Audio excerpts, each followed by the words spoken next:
and sent 2 text messages prior to him entering the portal in November of 2022. He ended up leaving Michigan a few days later and transferred to Iowa.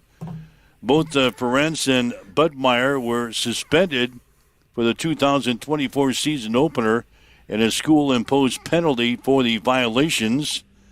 Well, McNamara went 4-1 with the Hawkeyes in 2023 before suffering a knee injury. And the NCAA ruled that McNamara was ineligible for those wins over Utah State, Iowa State, Western Michigan, and Michigan State, which now be vacated. McNamara played for the Hawkeyes for one more year before transferring again to East Tennessee State for the 2025 season. So Iowa hit it with a couple of forfeitures of games, and that's about it. They had a school-imposed penalty when Kurt Ferencz and Myra sat out the season opener for 2024, but they get their hands slapped, and that's about it. What's a vacated win? I mean, the program already took the benefit from it, the wins that they put together in 2023. They built a class for 2024, 2025, and beyond. What do vacated wins do? It's like, oh, they technically don't exist. Ooh, big deal. If you're going to penalize a school, if you want to really stop tampering, like vacating wins are not going to make a drop in the ocean, right? No, like you have to go after, you get X number of scholarships, take some away. Take some away. You're going to be shorthanded. You don't get as many scholarships this trip around the sun. You screwed up. You tampered. And now you have to play with 102, 100 kids, 99. You can impose penalties that way. Yeah, 5 years don't down the road. Don't vacate wins. 5 years down the road, nobody's going to remember that Iowa had to vacate these wins. It'll be in the record books. How do you put those in the record books? You put their schedules. Asterisk. Yeah, asterisks. We had to vacate these. And I guess when they go on and figure out coaches' all-time records and coaching records and things like that, it would count, obviously, against that. But other than that, it's really for the record books only. And I agree with you. It really doesn't deter teams like that from continuing to do that. Well, and especially not if you're going to do it 5 years down the road, 5 years past the deed, right? Like, you want to vacate wins, do it that season. Be like, these are now losses. Good luck getting into the playoffs. But they don't move at that kind of speed. I mean, no, not it moves slower than the government, which is a really painful thing to say. But again, this happened, and we're dealing with something 5 years down the road. So, yeah, I'm with you. It doesn't do enough. I don't think that Iowa is certainly filling up the entire quota of their crying towel on this. In fact, they're probably pretty relieved that that's it, that's all they got. So, yeah, you're not going to stop tampering if that's your penalty. And that's my message to the NCAA. Yeah, they made evidently a lot of calls in this quarterback. Cade McNamara made 13 calls and a couple of text messages. That's a no-no before he entered the transfer portal. So that's the news out of Iowa this morning. Evidently, I'll give you the scores here before we get to this story. Sure. NBA got started with their playoffs last night, those play-in games that we talked about. Charlotte beat Miami 127-126. Portland over Phoenix last night 114-110. So Charlotte and Portland will move on. Now tonight you've got a couple of other games in the play-in tournament, so to speak.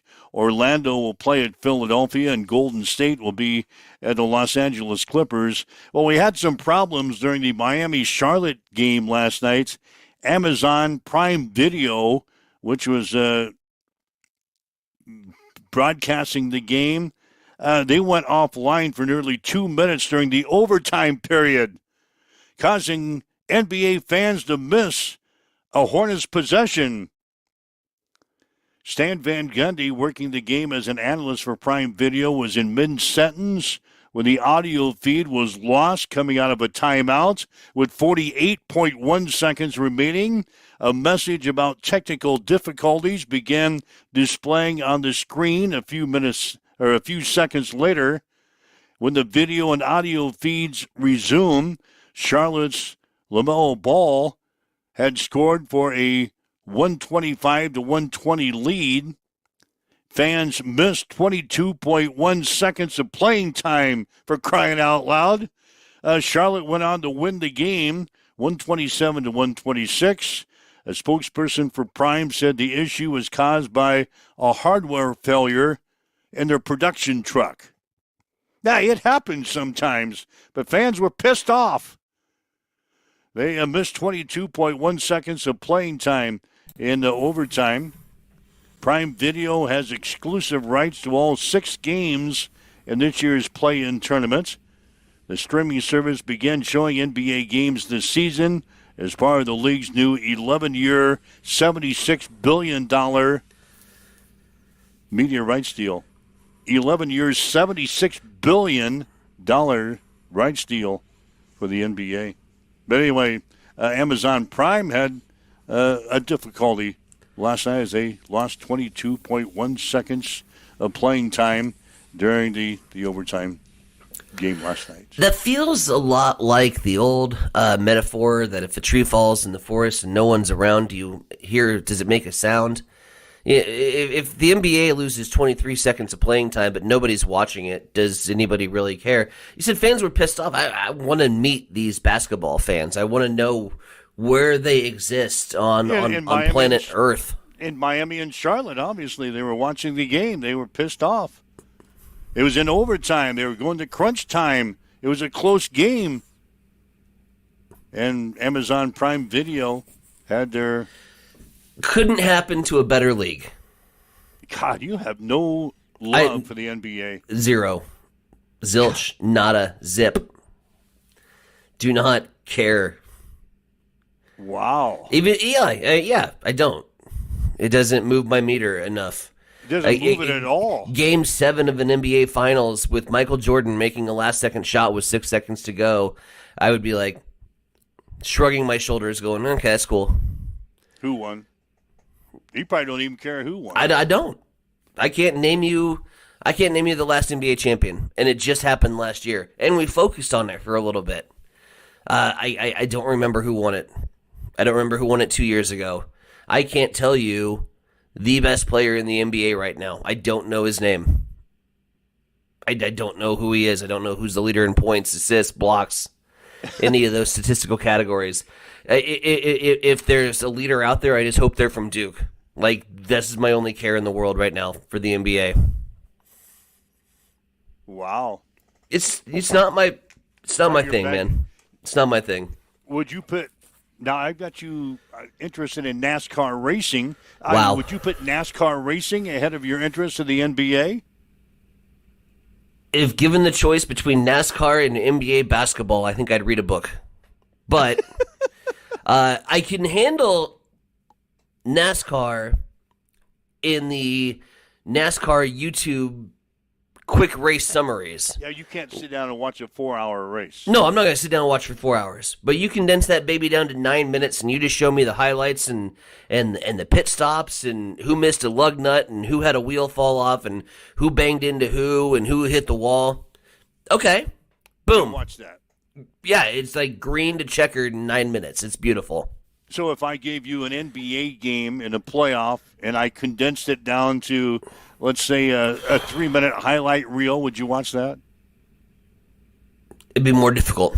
Please, would you? It would be more difficult. You'd be a lot easier to deal with in the mornings if you just had a little love for the NBA. You would be a lot easier if you didn't bring it up to the NBA. Well, I've got to because it's on my sports sheet. It's on my sports sheet. That's our justification? NBA playoff games from last night. So I pass them along. So Anyway, that's what's going on in the NBA. The tech guy, he's chiming in that tech problems happen in today's world with all the electronics and everything that's going on.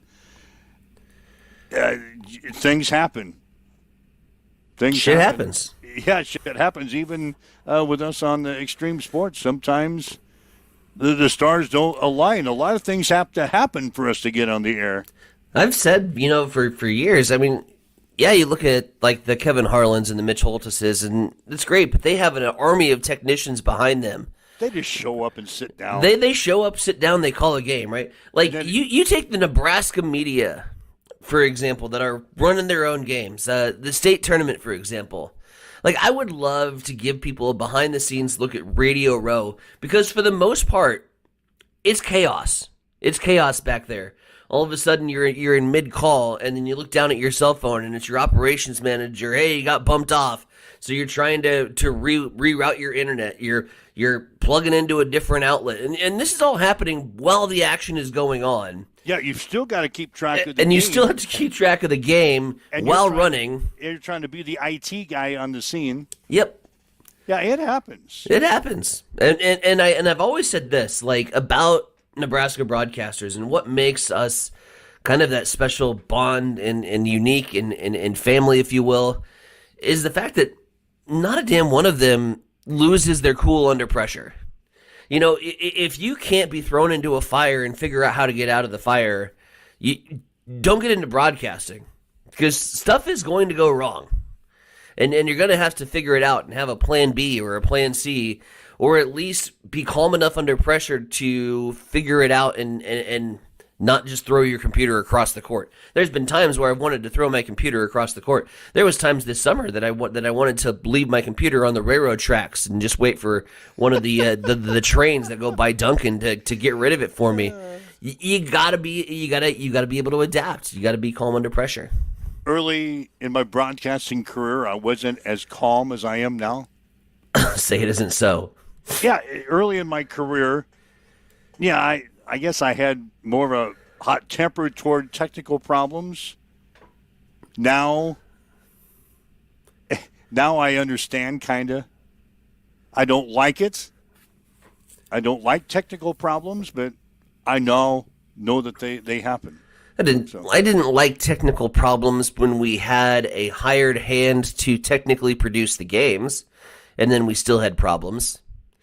And and that might be what you were. Our first interaction, if you go back to our very first interaction as a crew, it was not a positive one. No, you and I were working games. You were my producer. I got cussed out in my first game. Like hard. Back in my younger days. Yeah.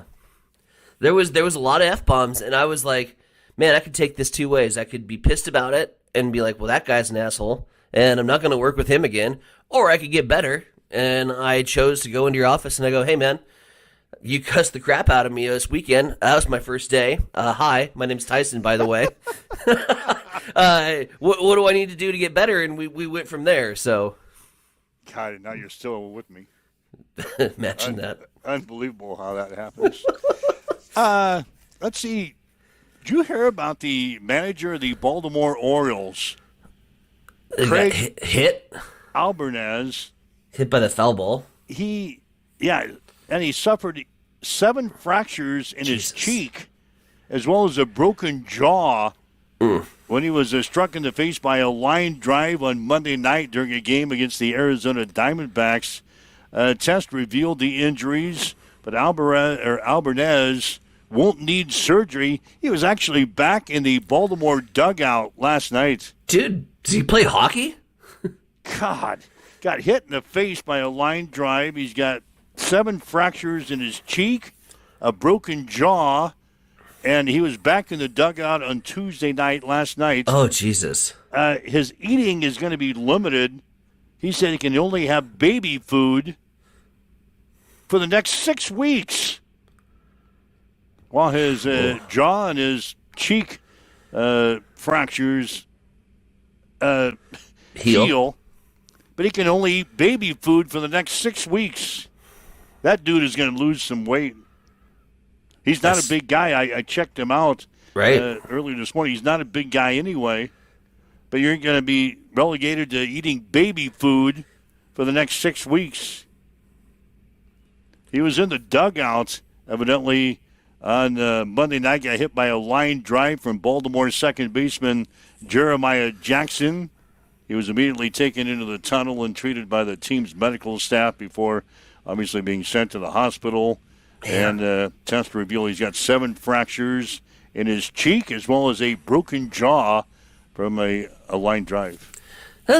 You're seeing more and more, though. Like, look at Duncan. I think the biggest improvements in 2026 to come from Duncan Field were the netting in front of the dugouts and how many times you see in college baseball. I mean, those guys are right up on the rail the entire time. They're getting into the end, and I love the fact that there's the passion and the energy into the game. You take one foul ball with the velocity that the pitchers are throwing with the power that the hitters are swinging with, especially in the college ranks, that's an aluminum bat. You know, this guy's got how many fractured bones and the broken jaw, and that's wooden bat, and that's just a foul tip that caught him. I mean, can you imagine just smoking a line drive into the dugout with an aluminum bat on a fastball? There's a reason those nets are up there, man. All right, so that's what's going on with Major League Baseball.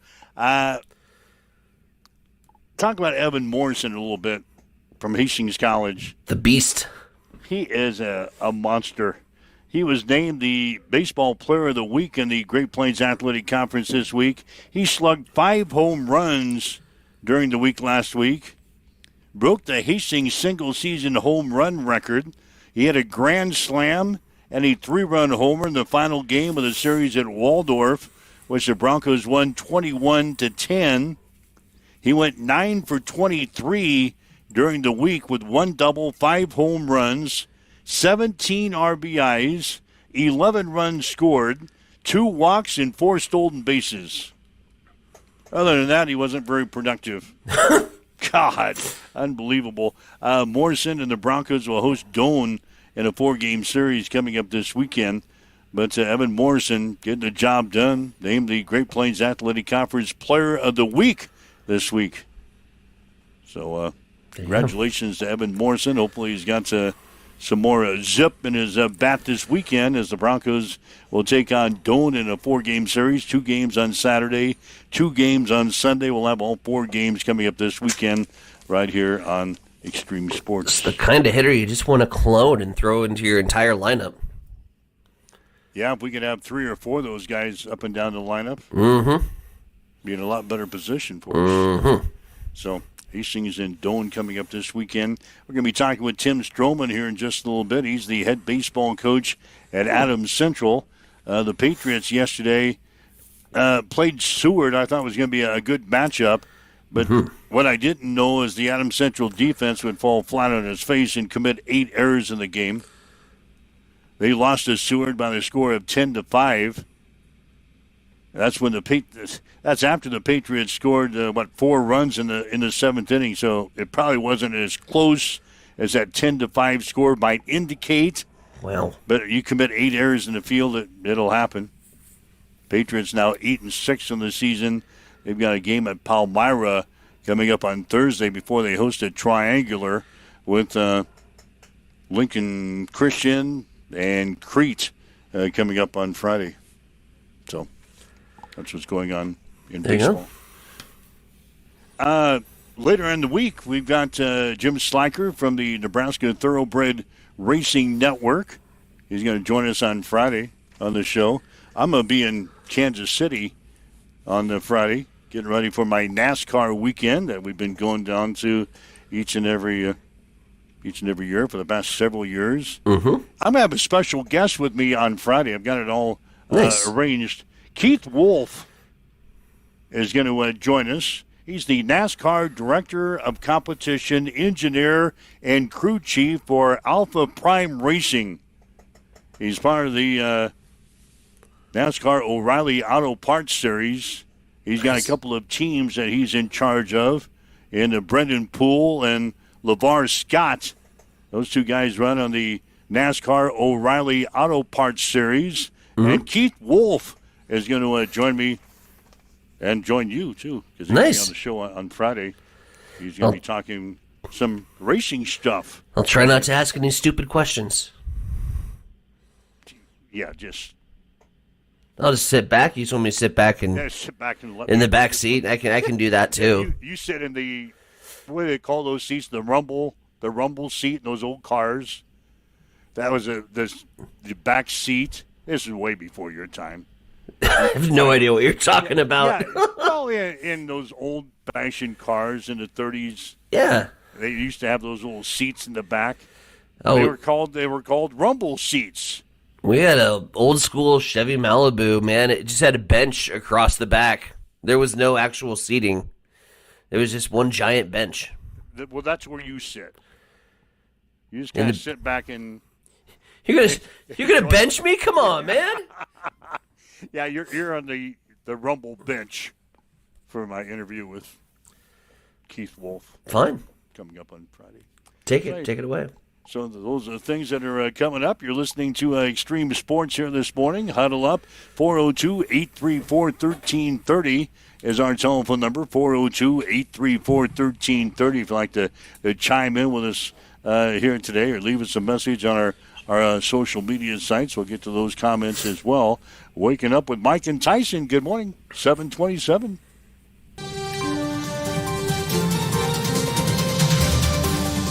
It's time for a morning news update on Extreme Sports.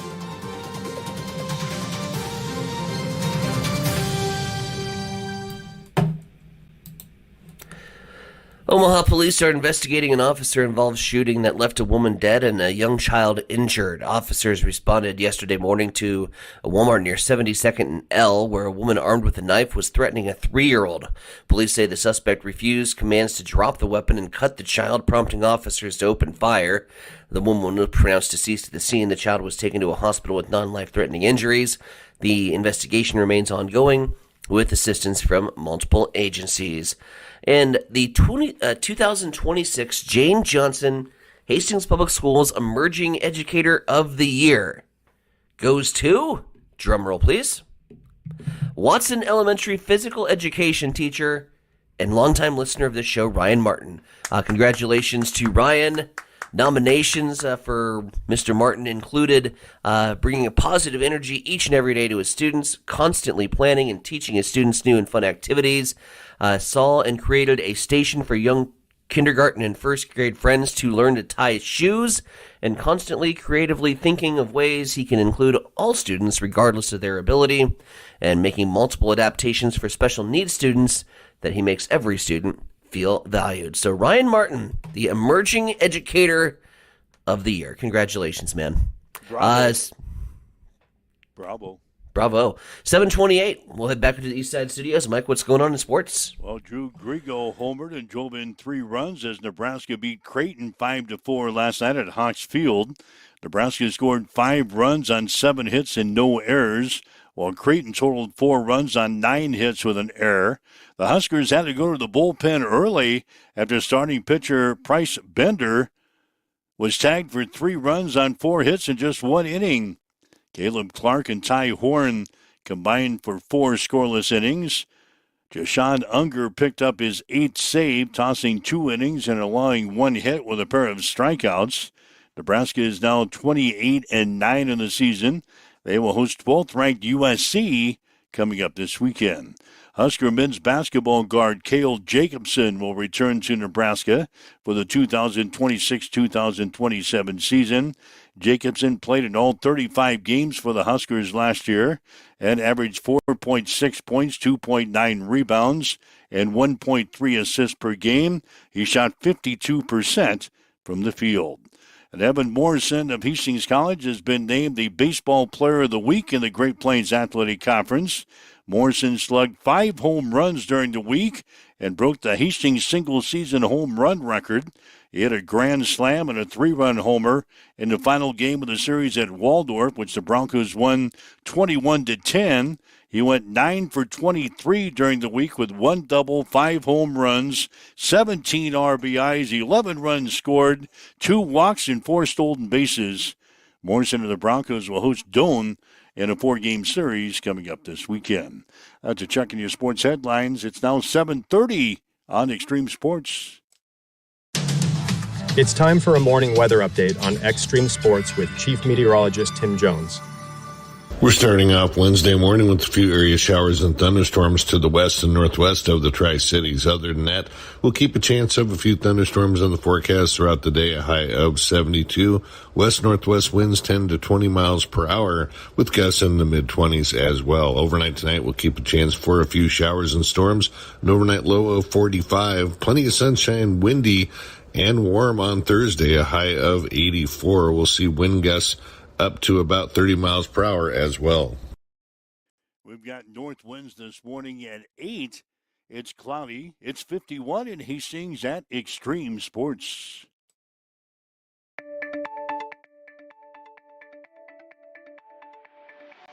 Hi guys, this is Justin Consrick with Adam Marshall Land and Auction. Just want to talk to you about how we do things. I talk to farmers every day.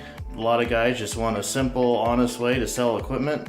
That's why I work with Adam Marshall Land and Auction. We know the equipment, we know the buyers. We run real auctions with no buyer's fees, which brings in more bidders and stronger results. From one machine to the full lineup, we handle marketing, the details, the sales start to finish. We're just real people with real auctions, real results. If you're thinking about auctioning equipment, reach out and give me a call at 308-991-5429.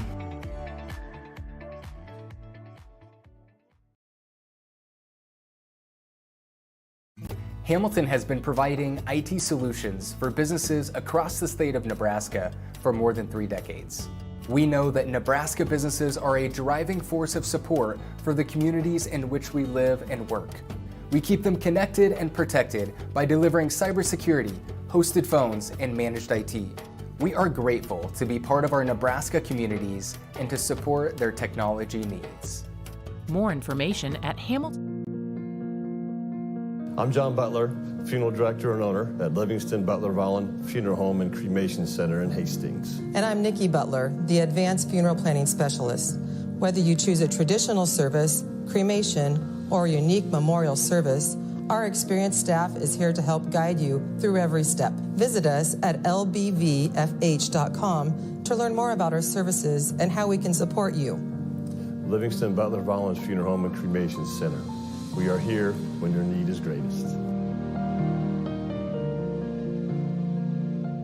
Get ready for the ultimate trivia experience with Extreme Sports Trivia. Play from anywhere at home, on the go, or at your favorite bar or restaurant. Compete live against players from all over in real time, answering questions across categories like sports, pop culture, Marvel, and more. Want to see how you stack up? Track your progress with live leaderboards and aim for the top spot. It's free, fun, and super easy to play. So what are you waiting for? Sign up today at extremesports.com trivia and start playing now. And keep an eye out. We're coming soon to a bar or restaurant near you. All right, Mike Wells, Tyson and Bronick with you. Let's huddle up on Extreme Sports for this Wednesday, the 15th day of April, tax day. But we're not going to bring that up because Tyson went off on the federal government and the tax system. No, Tyson goes off on the government. Say it isn't so. Yep, you did yesterday. So just wanted to remind you that you got to have your taxes in if you haven't filed those yet by midnight tonight. 7:34. Time to talk some baseball. Adams Central head baseball coach Tim Stroman is going to join us here on the show. After the Patriots lost to Seward yesterday by a score of 10-5. Coach, good morning. How are you today? Happy tax day. Hopefully you guys' checks are smaller than the ones we have to write. How are you today, Coach, after the loss yesterday? I'm better today than I was last night. I mean, I would say I have a good feeling in my stomach. But, I'm doing a little better. Yeah, when I left the ballpark last night, I gave you a cooling off period of about an hour and a half or so, and I thought I better text you and see if you are making plans to join us on the show here today. I didn't know if you would be in the mood yet, but I thought, what the heck? And obviously you responded, and here you are. 8 errors right off of the bat, Coach. 8 errors in the ball game yesterday against Seward. You can't win too many games doing that. A complete breakdown on defense, something that we really haven't had to talk about this year. Yeah, it was, and I didn't realize, I knew that we really, really struggled in those middle innings. I didn't realize it was 8 until Gene, the newspaper guy, said something to me. But, it is. It's tough to be competitive if you're making 8 errors. And, what's really gut-wrenching the most is we work on our bunt defense in our high-pressure situation more than anything else. I mean, that's what we work on nonstop before competition starts. We work on it.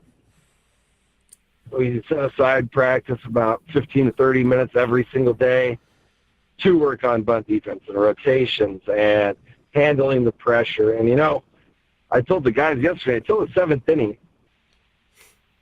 there wasn't a soul on our team that stood on third base. So, and I said,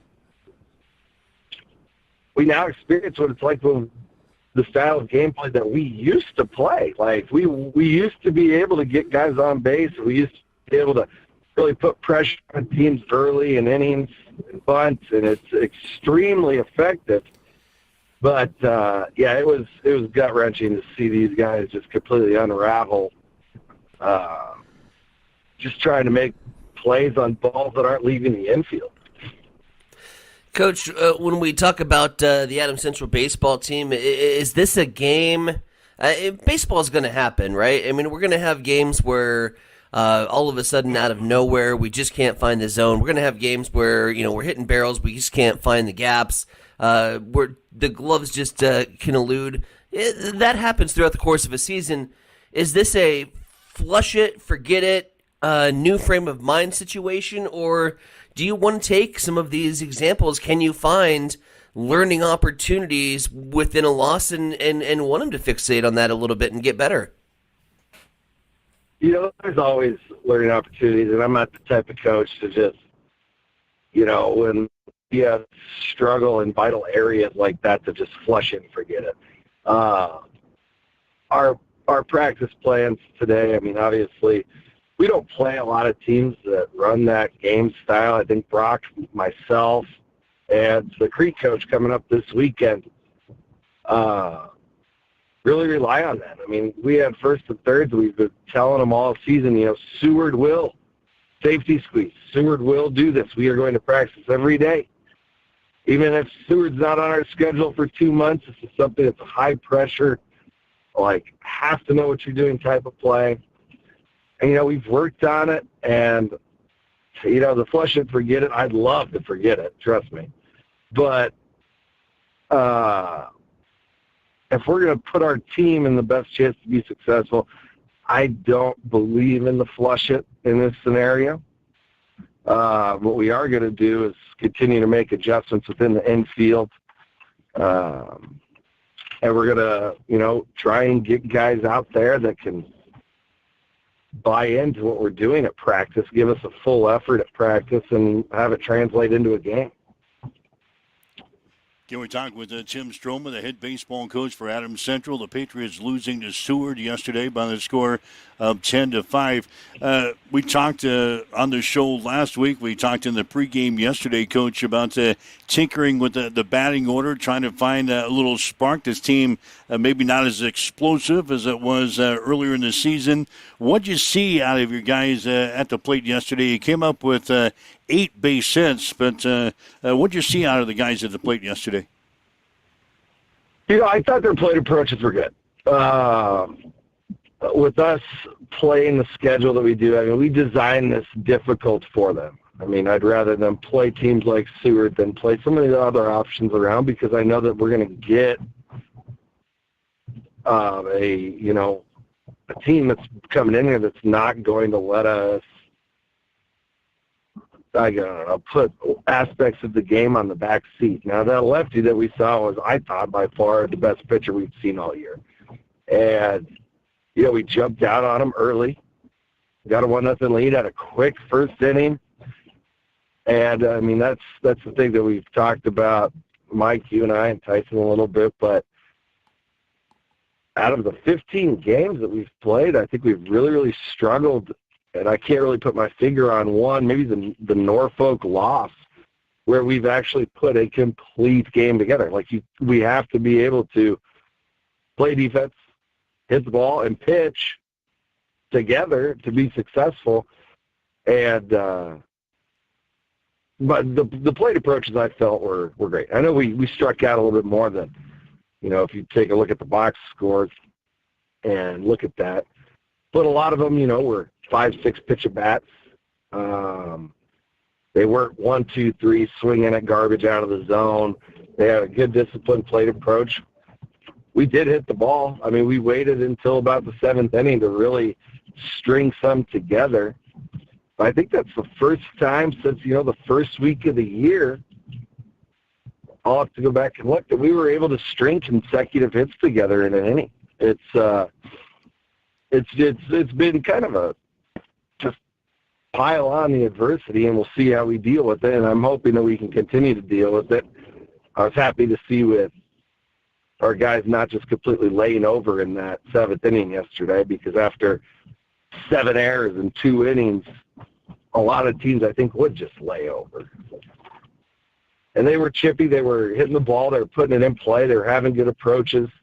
And, kind of saved some face, I guess, in a sense.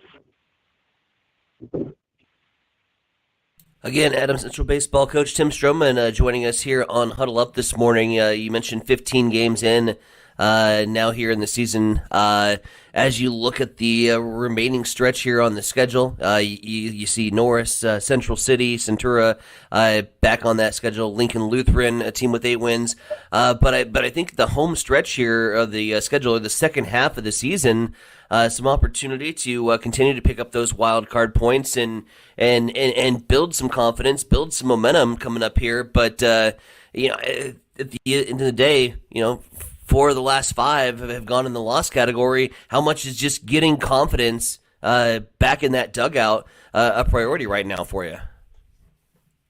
It's a big priority. And, they show glimpses and we show glimpses. And like I said, it all just comes down to being able to put a complete game together. Because if you would have watched us in the first inning, and if you would have watched us in the 4th and 5th inning, you would have seen 2 completely different teams.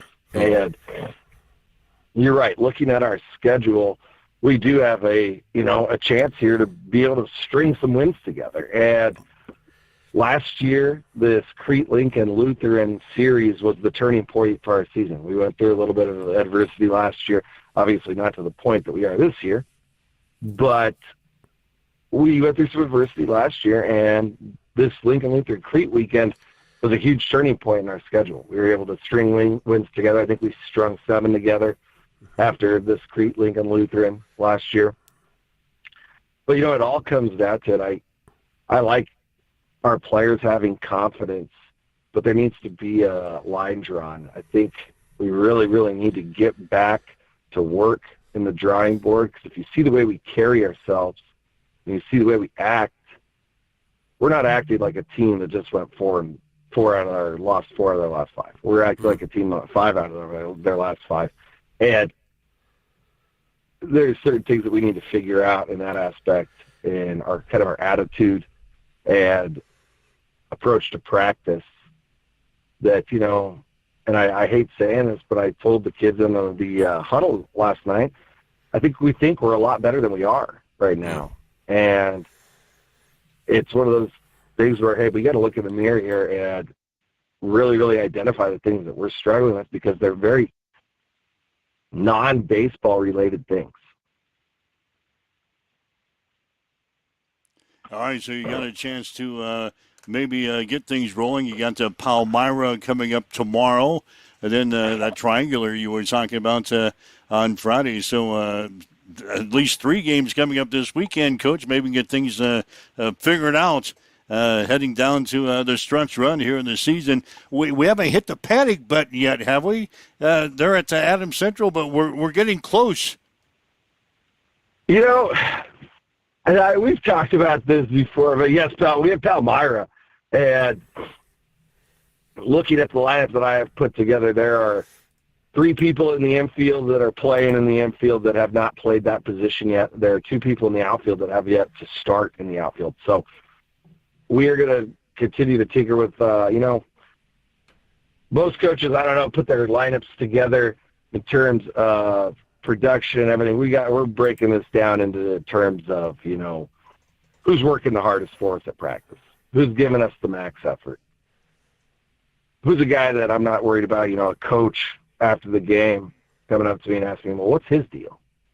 Yeah, we're really going to try to put a quick fix on some of the, like I said, some of the small things that we're dealing with off the field. And, I don't have a magic 8 ball, but generally in terms of, attitude, that's a pretty quick fix in my opinion. If I'm playing and a coach sits me for an attitude problem, that attitude problem is going to go bye-bye pretty quick. Mm-hmm.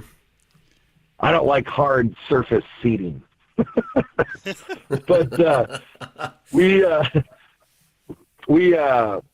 wouldn't say panic button, though. Like, if you look, the PowerPoints are still pretty evenly distributed, and I try not to dwell too much on those because, PowerPoints are all fine and dandy, and teams can do what we need them to do, but ultimately we have to focus on what we have to do first.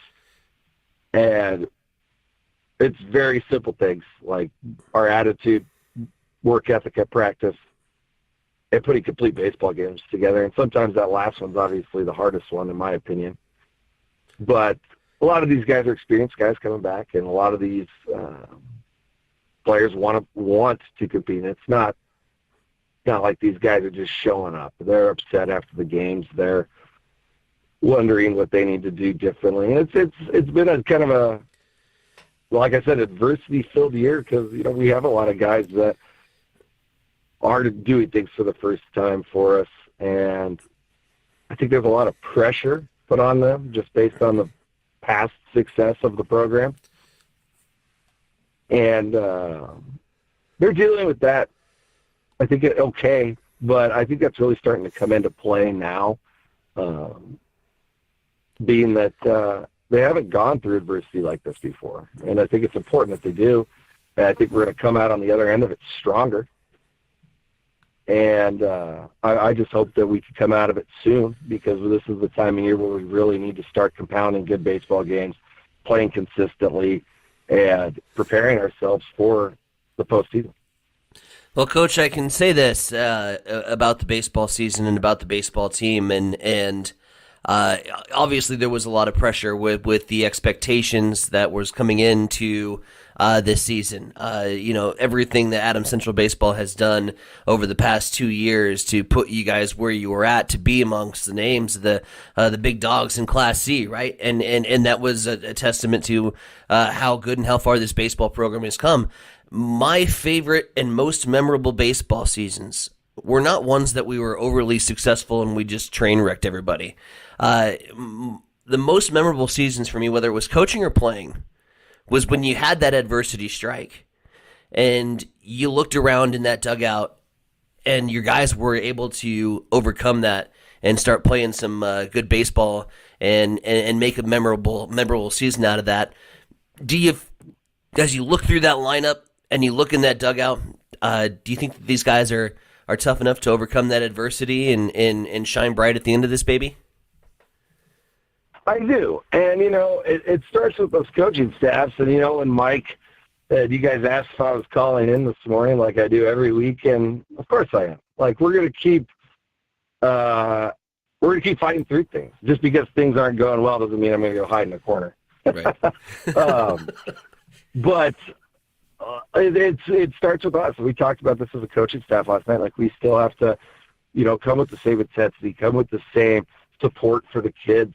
It's real easy to take, the cop out and go the opposite way. And I think this builds toughness. And, baseball's always been in my eyes, just how life is, man. You could do everything perfectly and have it not go your way. And there's times where you could very easily pack up and quit and give up. And, you look at these last 4 or 5 games, yeah, we've lost them, but there's been good things in these games, and there's been good opponents in these games.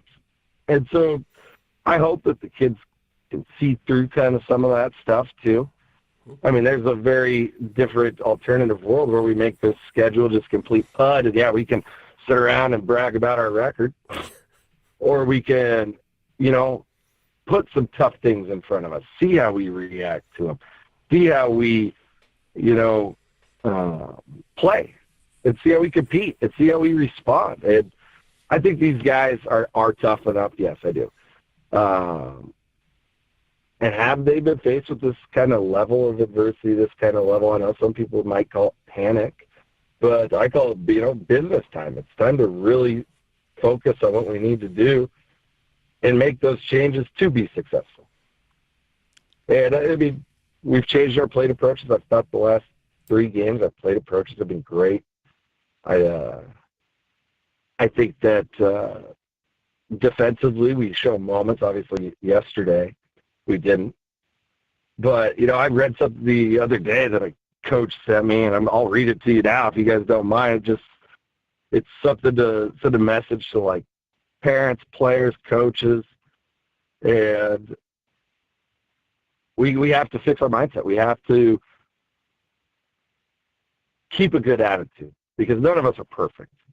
And, I don't see a lot of that finger pointing, or I don't hear any of it. There might be some of it going on that I'm unaware of, but none of us are perfect out there. We're all in it together, and we have to continue to, stay together. I think I don't like, obviously, I'm never going to say, hey, I want us to lose 4 out of 5 games, but I think at the end of the day and at the end of the season, this is going to be a really good thing for us. All righty, Coach. Get things rolling. We'll check in with you soon again. Adams Central Baseball has a lot to look forward to, I think, still for the rest of the season. So go get them this weekend. Absolutely. Thanks, guys. All right. Thanks, Tim. Tim Stroman, head baseball coach for Adams Central. Again, the Patriots sitting at 8-6 in the season. They've got Palmyra coming up on Thursday, and then they got a triangular Lincoln Lutheran and Crete coming up on Friday. I want to sneak in some Will Bolt before we get out of here. Of course, the Huskers last night winning over Creighton by the score of 5-4. Nebraska had to go to the bullpen early after starting pitcher Bryce Bender was tagged for 3 runs on 4 hits in just 1 inning of work. Will Bolt says that wasn't really the game plan going to the pen early. I didn't have a plan to go to the bullpen in the 2nd inning, but they did an outstanding job. 1 run out of the pen.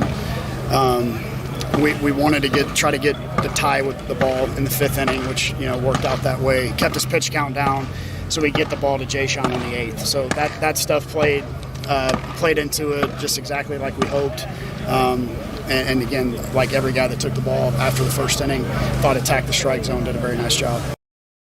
Yeah, Ty Horn came on through 3 innings of relief. He gave him just 1 hit with a couple of strikeouts. Thought he commanded all his pitches. I mean, I think he only threw 33 pitches, so that's probably the lowest of the entire season in a 3-inning stint. So they were ready to hit. They took some good swings. Grigo made a great play in right field, but he's throwing strikes. He's attacking the zone, and he wasn't falling behind in counts and chasing counts and some of those things. So he was fired up to get the ball tonight, and that was the difference in the game for us. And the coach says the victory last night was a good win.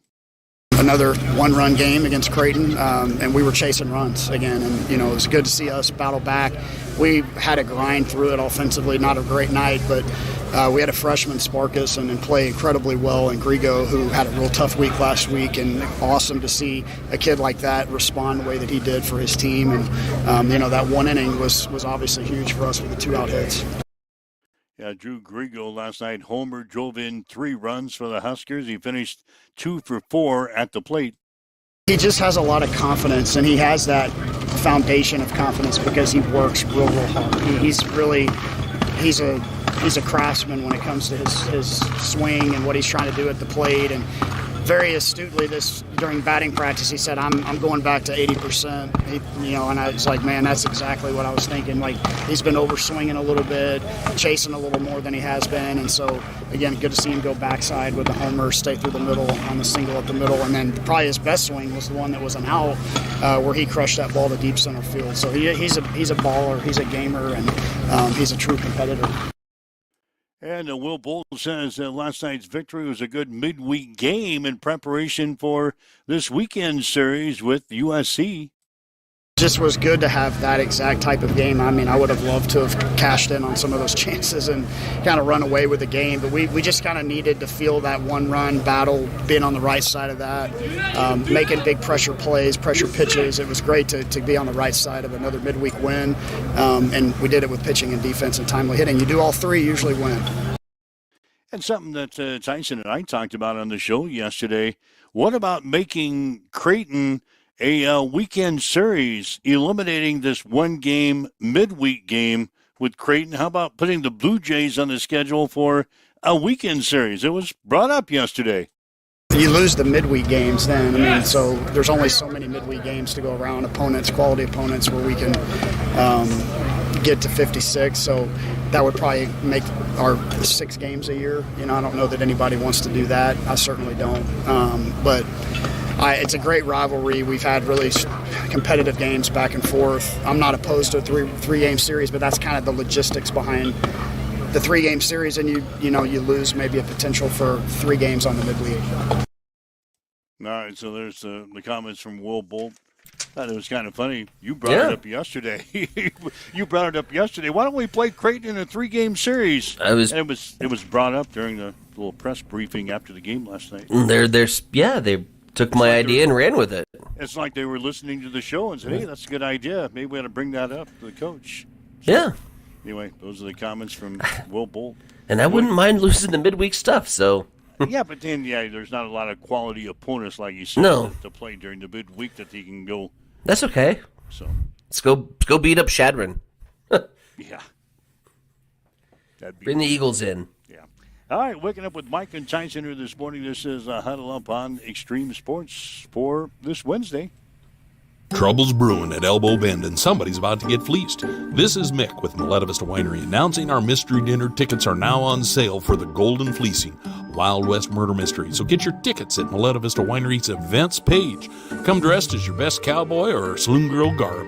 Enjoy a great meal, a glass or two of hooch, and help solve the crime before the night's over. But watch your back, buddy.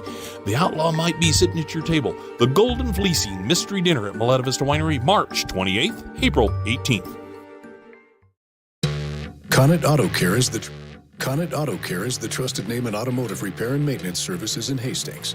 We're a gold certified Napa Auto Care Center. Our ASE certified technicians have the Blue Seal of Excellence, receive continuous training, and are committed to providing the best service your vehicle can get. Whether it's preventative maintenance, major repairs, or just an oil change, Connet Auto Care is here for you.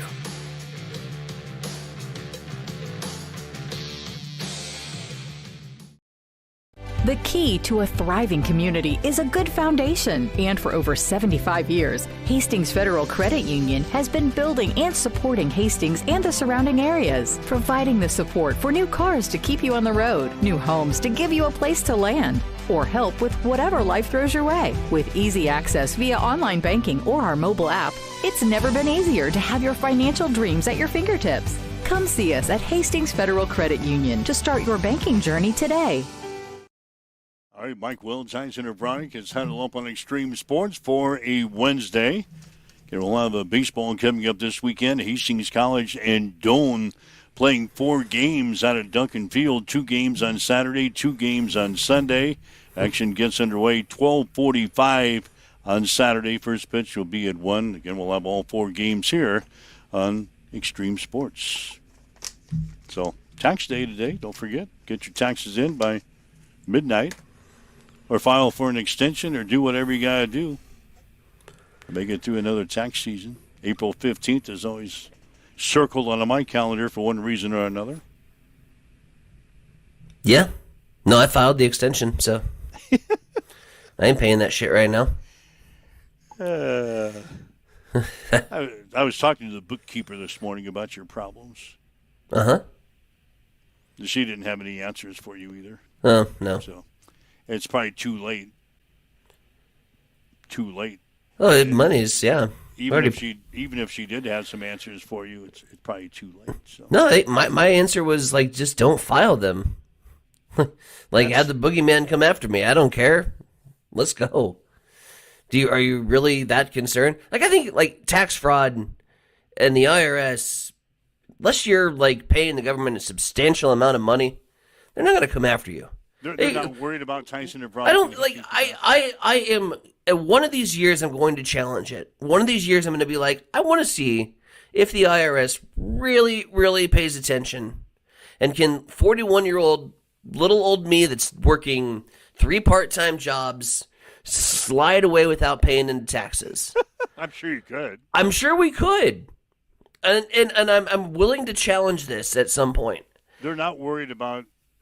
They can't be. No, they're not worried about your salary and what you're making.